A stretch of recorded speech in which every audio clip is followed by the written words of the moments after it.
Around the globe, there are approximately 60 million people who have been forced to leave their homes to escape war, violence, and persecution. The majority of them have become internally displaced persons, which means they have fled their homes but are still within their own countries. Others have crossed a border and sought shelter outside of their own countries. They are commonly referred to as refugees. But what exactly does that term mean? The world has known refugees for millennia, but the modern definition was drafted in the UN's 1951 Convention relating to the status of refugees in response to mass persecutions and displacements of the Second World War. It defines a refugee as someone who is outside their country of nationality. Swahili? Were they at your school? Swahili. No, it's one of the things that you have to do before you fly here, actually, as an immigrant. Oh. You get taught what Canada look like. Oh, yeah. And they showed you pictures? Yeah. Oh, and were you with a group of other people who were going to different places Just in Canada? my family. Just your family? Yeah. So did they tell you about Calgary specifically, or they just told you about Canada? Canada. And who was running this? Someone from Canada, or no? I don't know where they came from. Oh, so, like, they could have just been some rando. I assume, yeah. Yeah. So, you arrive in Calgary, and now you're 13. Mm-hmm. And so 13's already a fun time for young men. How did you integrate into Canadian society? Was there a family waiting to integrate you? Were there people walking next to you, your family? What did your house look like? Tell me some of these things. There wasn't a family that wanted to take us on, and I don't think that was the case, and I don't know what the case was like, but There wasn't at all, but we did have somebody assigned to us to just teach us basically what Canadian life is like. Right. And this was a like a white person? A worker, yes, indeed. Like a social worker? Like a social worker, which was complicated because she didn't speak our language, so communicating with her was very difficult. She only did what the government told her to do. Right. So she didn't speak any Swahili, and there was no interpretation services? No. So everything that you learned when you first came to Calgary was in English, a language you didn't even speak? Yeah. So, like medical cards, ID, passports, SIN numbers, jobs, time, school, all these things? Did you learn any of those things? No. The medical system? Nothing. No. So you don't remember anything this person taught you? They only taught us just to basically do fun stuff, like going ice skating, and they were assigned to give us activities to do. Oh, Yeah. okay. Okay. Yeah. And maybe the logistics of how Canadian culture function would have been left to your mother because she would have been your guardian because of your age. Mm-hmm. Am I right? Yeah. Yeah. So were you the oldest person who came with your, like... The third oldest. Right. And you came with Dang, Abim, a book. I was in fourth actually. A book. And then me. You. And then my daughter. Madaraka. And then my mom. And your mom? Okay.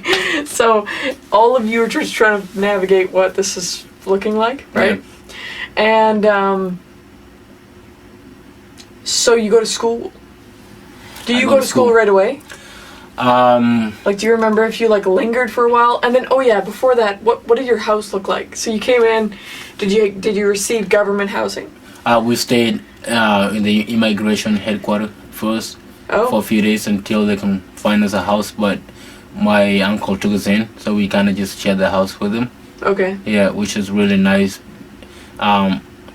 because if we were given our own house, it would have been difficult to try to get around and because none of you spoke the language. Yes, exactly. Right. So, and that's why we needed our uncle, because he knew a little bit of English, so it was an opportunity for us to. Yeah, he was probably very helpful. Yeah. Right. So, then you go to school. Yeah. And what does that look like? I go to school. What kind of neighborhood are you in? What kind of school do you go to? I went to Annis Morrow Junior High. Annis grade Morrow? 8. Annis Morrow.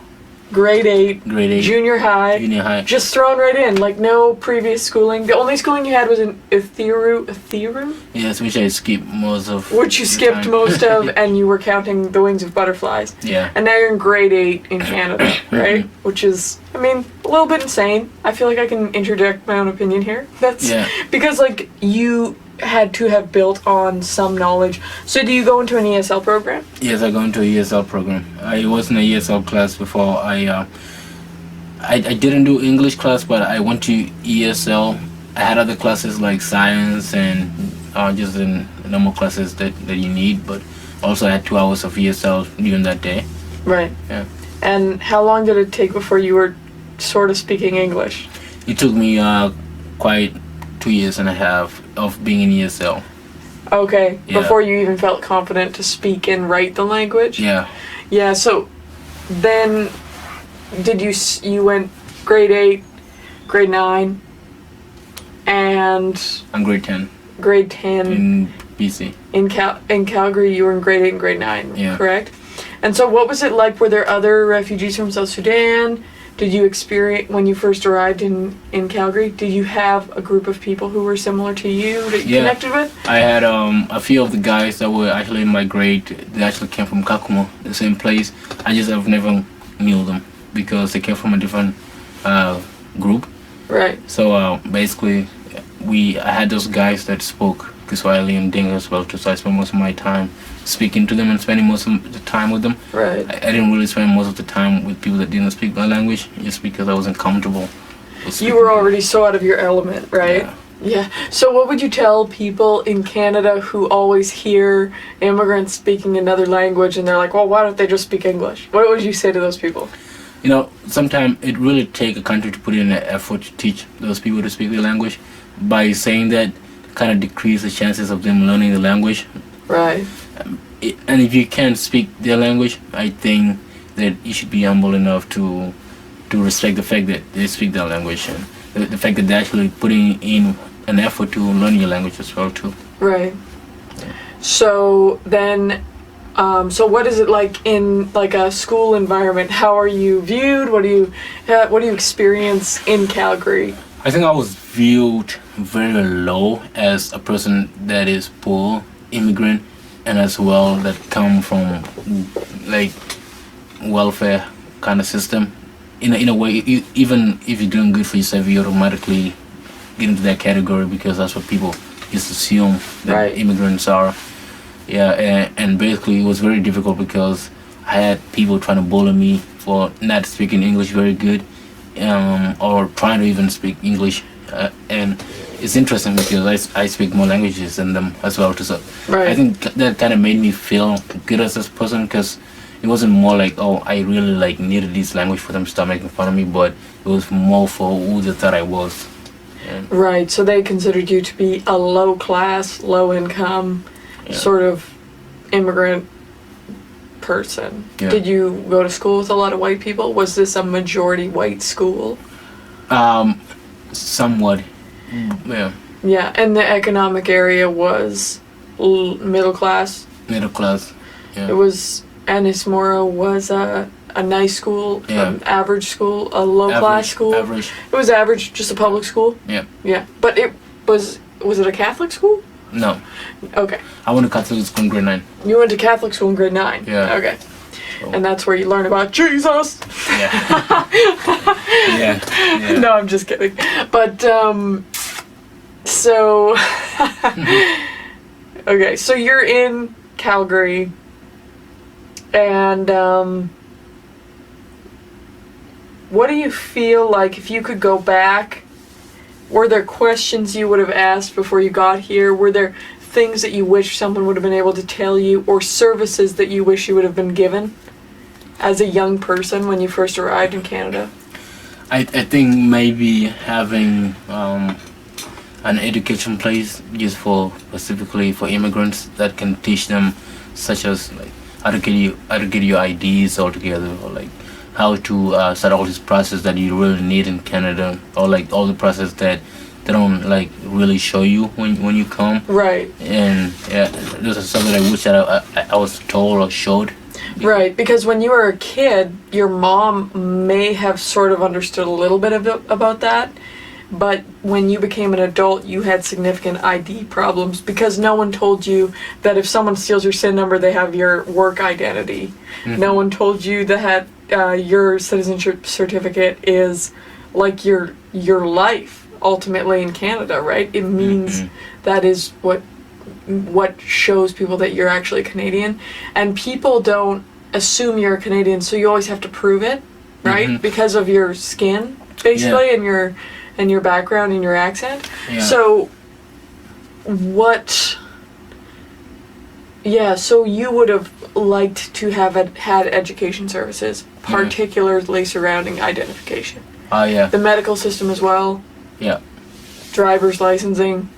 All that good stuff. And I mean, like, it is also difficult because I never really had a birth certificate, so it makes it less of a person who I am. Right. Because it can't really confirm where I come from, so it become more of a process. Right, so it would have been nice if someone would have been able to tell you that in your own language, maybe. That you, without your birth certificate, no matter what kind of documents you get in this country, you're gonna have a hard time here.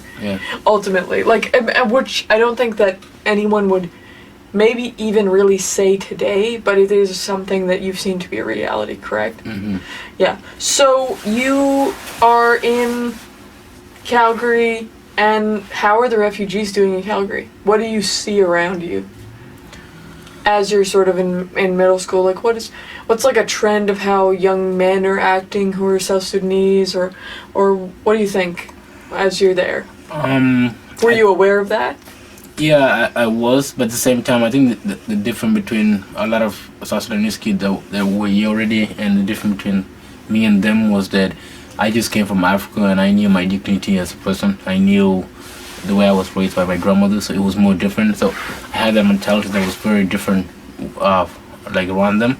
Right. As most of the kids, they were into like a lot of bad stuff, like joining gangs and selling drugs and just doing drugs. Because when you come into Canada, you so quickly to fall into that system. Did you feel like those were people who had come to Canada when they were much younger? Much younger, yes. Yeah, and so you felt like it was a privilege for you, or a benefit to you, that you came when you were older? Yeah. Because you had more experience and culture coming out of Kenya, is that what you mean? Yeah. And you had languages. Did those other South Sudanese kids have their language still? Yeah. Some of them still did? Some of them still did. Okay. And so you were seeing people sort of falling into gang life and dealing drugs and stuff like that. So is that the reason that your mom decided to move? Yeah, that was actually one of the biggest reasons why you moved. And she decided to move to Abbotsford? Yeah. And why did you move to Abbotsford?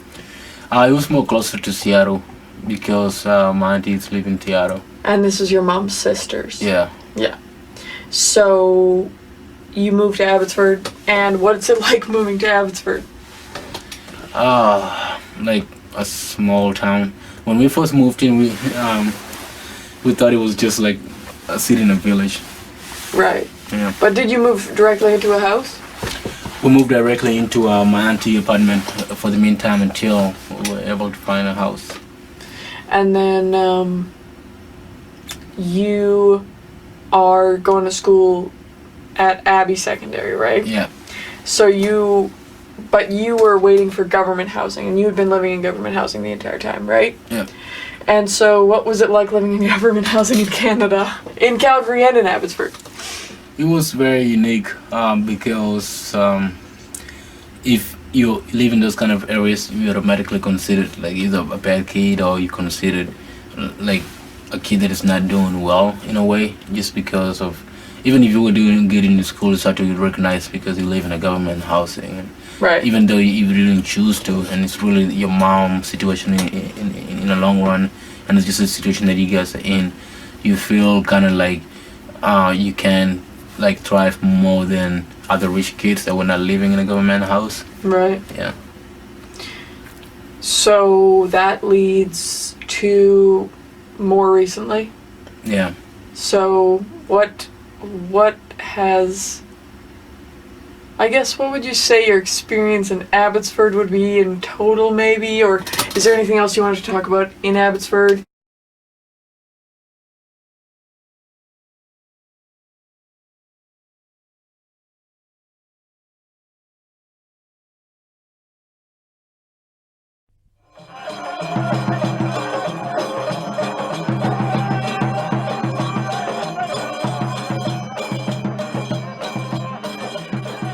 It's an ancient ritual performed by Muslims unique to northern Sudan. They are the whirling dervishes. And if it's strange to our eyes, then it's just as alien to the people of southern Sudan. For here, they're Christians and animists. And such differences make Sudan a religious, tribal, and cultural cauldron.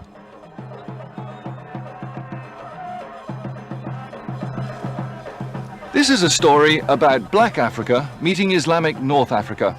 It's a meeting of cultures and religions that was destined for conflict. When Sudan gained its independence 37 years ago, the colonial powers decreed for their own vested interests that it should remain one country. And because of that, the Sudanese people were set on a course that led inevitably to the war and famine that blights this nation today.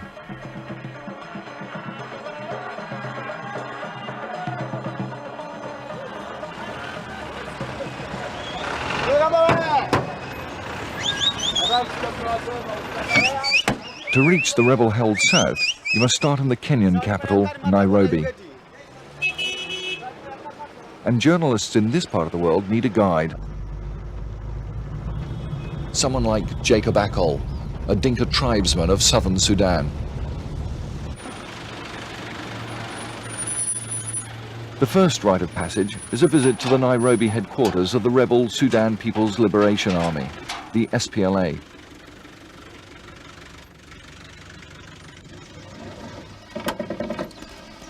The SPLA's military wing holds much of southern Sudan. Here they issue permissions to travel and propaganda. This is Dr. Justin Yaj. The center of power in Khartoum, it must be dismantled because we are not there. Like most of the SPLA, Dr. Justin is a Christian, opposed to the Islamic regime of the north. If I'm not acceptable because I'm a Christian and all these things, then something must be drastically wrong about the Sudan. Actually, that's my mom. So we can talk Yeah, let's search your mom. Let's search your mom. Hello? Hey, mama, how you doing?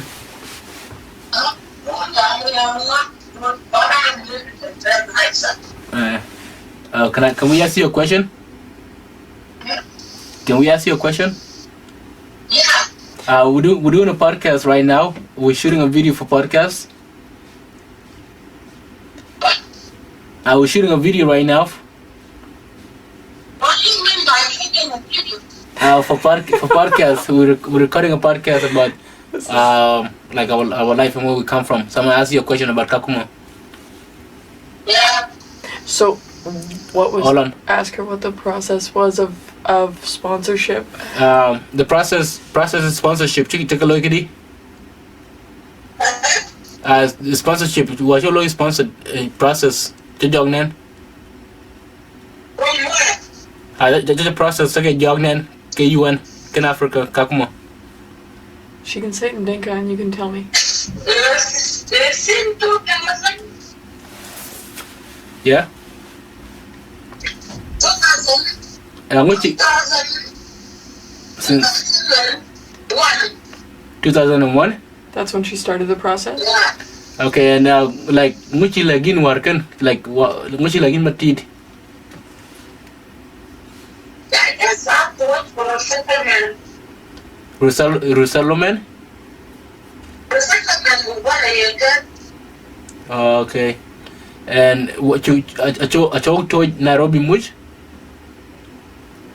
They did send us to Nairobi. When I spent my post in Kakuma. Yeah. That is 2002. Yes. By myself, without you guys, you are not born. Okay. And all this time, you are born 1995. Yeah. You can tell. You can say And that. then I won my master in 1997. Yeah. And then I applied to the settlement. And I have your sister my 2001. And I came to Nairobi. Mm. When I came to Nairobi, I came by myself and you. When I was 2005, 2007, and my mother came in, and I let you guys there. Mm-hmm. And my mother was there. My mother is your grandma. Mm-hmm. And then when I come to Nairobi, before that I was working with sponsor you guys by myself while I'm following up my process. And when I come back to Nairobi, I start doing process. Mm. When you born and without a born and the rest of the family, doing process for ourselves to come here and class. Beginning of 13, we come here to 2008. What kind of orientation did she have to Canada? Orientation take a look at him in Canada. Much like in Makaloi, I'm in Canada. When I came down, I say I'm a stubborn mom. I have a children. I have my 2 boys. And you died when I moved because I was post marriage. He was a soldier and he was dying in Nairobi. And I had a second mom and I told them I want to come to Canada. And I was 6. And I'm not affording myself. And I was depressed. I go to UN. Fight the people. I fight them. Fight everybody. Then they call me mental problem. And I don't have mental problem. I need a way to come to the army. They put me in a car in Nairobi. That's what happened. Did she speak any English? And before she came to then they Canada? sent me to Canada with all family, almost 20 people. My sister was against me. What was your question? Did she speak any English before she In came to Canada? Jam English, what him in Canada? Yes, of course. I speak up. But I don't worry, I'm a very dictator lady. I just take her down now because of the passion I forget. I walk before I speak with them, I speak English because I am grade 6. Because she went to grade 6. Yeah, grade 6. Oh wow, that's what else high grade. Yeah. Did she? Grade 6 and I think are very important. Did she go to school in South Sudan? Tell her school in South Sudan. Why not? In South Sudan, when I was 8 years old, I was in grade 5 Arabic. And then what? Where did she go to school in the other grades? Tell her grade 2. Tell her school for grade 8, grade 7. Grade 6 Arabic, Just grade 6. not English. Oh, she only went to grade 6. That's Yeah. why Arabic I know, but I just read it. Oh, Okay, because I did that. okay. Before I give birth to you in Africa, when I was 8 to 9, I was in grade 6. In Arabic, I studied English, ABCD in grade 6. Really? That's interesting. Yeah. Wow. How old were you when you had me? Like Rukadi working at the I told you when I was 21. 21? That's 1995. I'm born 19. I'm born 75. Yeah. 21. Yeah. Oh. Interesting. So she Na baba like telo marriage. Remember Rukadi? What? Baba like when did you get married? No, I did married when I was post married when I was 15 years by a commander of our family. what? Okay, so it was forced marriage, eh? She got married when she was when? 15.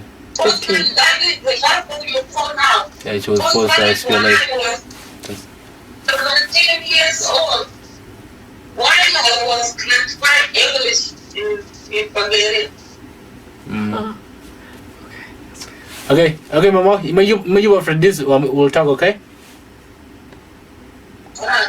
How about thank you. Okay, Yeah. so we just talked to Akel's mom. So I don't know how well that audio is going to come across. I think it's kind of difficult to hear her over the phone. So she said that she had Akel when she got married through an arranged forced marriage when she was 15 in South Sudan. Yeah. To Akel's father, who is substantially older than her. Like, he was probably, like, what, 30? Yeah, 30. And she was 15. Yeah. So she got an arranged marriage, and she had Akel when she was in her early 20s. Yeah. And she was actually in grade 6 in South Sudan, so she was more higher educated than Akel was. Yeah. And so she said I learned my ABCs. So she's like proud of herself. She went to grade 6. Yeah. And she also talked about the process. So she had applied actually to the UN early on. Yeah, 2000. Like, didn't she say 1990? Early in the 90s. 1998. That's when she started the process. Yeah. So in 1998, so it took a full 10 years before she actually got from start to finish. It was 10 years of the process. Yeah, and which is like almost your whole life. Yeah, basically. It was basically your whole life. And she was talking about how she would go to the UN and fight with people. Yeah, and actually I have seen some of that as well too, where she would go in and basically attack them because she has been going through depression where she felt like she was just losing hope. Right. So then when she went in and did that, the UN people considered that she was crazy, and basically that when she received the help that she needed and other resources and stuff. Right, but she's also just like a big personality, right? Like she has a big opinions and she's not afraid of confrontation. Mm-hmm. And there's also other things that are going on there, right? There's post-traumatic stress as well because she was a soldier in the war, right? Oh man, we should have talked to your mom about the war. Yeah. She would have had all sorts of things to say about the war. Next time. We can always add it. So she said a whole bunch of interesting things. She spent a lot of time in Ethiopia. Mm-hmm. So she was born and raised in Ethiopia. Right. So she is South Sudanese but spent time in Ethiopia, and you're South Sudanese but spent time in Kenya. Yeah. So she kind of has a bit of a different culture than you do. Yeah. And you didn't spend very much time with your mother until you went to Nairobi. Because she was spending all of her time working in Nairobi and fighting with the UN. That's what she said. She said she spent a lot of time fighting with the UN because the process took so long to try to get you sponsored. So your mother's kind of the hero of your family. Very. Fighting to get you here. Yeah. Yeah. So she's done a lot for you. Yeah. In your life. Yeah. Okay, cool. That's nice. It's done. I think that's good. Yeah. Check it in. We're Hey. good. That's it. Yeah, that's it.